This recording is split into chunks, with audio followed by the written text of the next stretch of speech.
I've been practicing law for about 10 years now, and I would say at least every year, if not multiple times a year, I come into conflict with a client's accountant or realtor or financial advisor over legal advice. So I will give my client legal advice, and they will come back and say, well, my realtor says that this isn't the best legal path to take, or my accountant thinks this, or my financial advisor says that.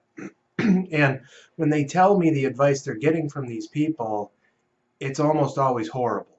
Uh, it may make sense from the perspective of the other person and their profession and what's important to them, but legally speaking, it's terrible advice. And almost all professional guidelines for realtors, accountants, and so forth expressly says that these people are not supposed to give legal advice to their clients.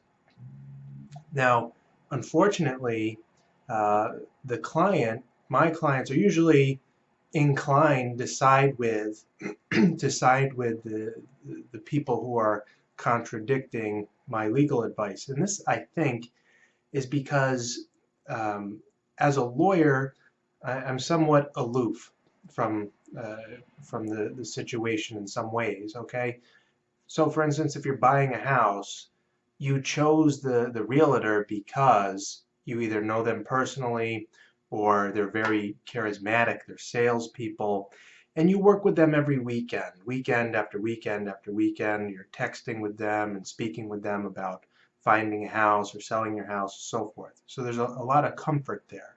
Same thing with an accountant. You see your accountant year after year after year, and it's just you just don't develop that sort of relationship with your attorney.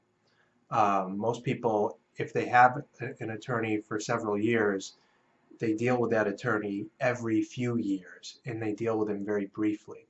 So most people, I think, are inclined to just side with the person who they happen to know better. All right, but almost invariably, it is a mistake to disregard your attorney's legal advice in exchange for the advice of somebody who's um, not educated and inexperienced in the legal field.